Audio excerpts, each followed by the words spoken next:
Ici, dans cette petite ville de 50 000 habitants, qui appartient au gouvernorat de Sfax au sud de la Tunisie, tous les équipements publics et privés sont fermés.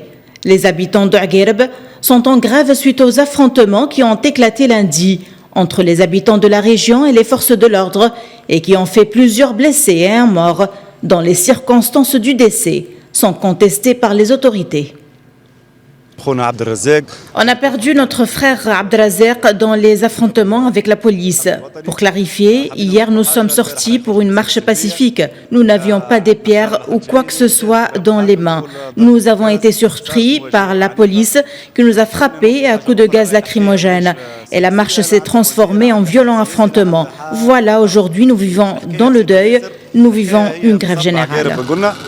Cela fait 1 mois et demi que la ville de Sfax, capitale économique du pays, croule littéralement sous les déchets ménagers. En cause, la fermeture notamment d'une déchetterie dans la localité voisine Aguerb. La situation à Sfax était dernièrement l'objet d'une réunion de Raïs Saïd avec la chef du gouvernement et le ministre de l'Intérieur, l'appelant ainsi à appliquer la loi pour tous sur un pied d'égalité. Il existe une machination derrière la catastrophe sanitaire à Sfax. Ceux qui ont été éjectés par l'histoire cherchent les poubelles et les détruisent, mais ils seront jetés dans la poubelle de l'histoire. Nous aurions dû trouver des solutions et non de laisser Sfax dans cette situation.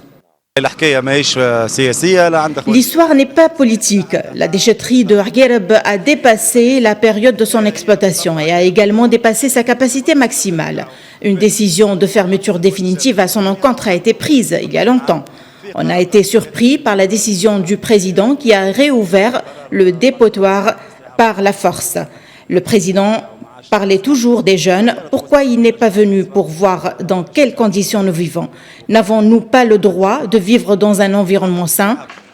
Par ailleurs, un certain nombre d'associations et d'organisations ont imputé dans un communiqué conjoint à la présidence de la République et au ministère de l'Intérieur la responsabilité des événements dont a été le théâtre la délégation d'Aguerb et ce qui va arriver plus tard comme risque pour la santé des citoyens de la ville et leur droit à profiter d'un environnement sain.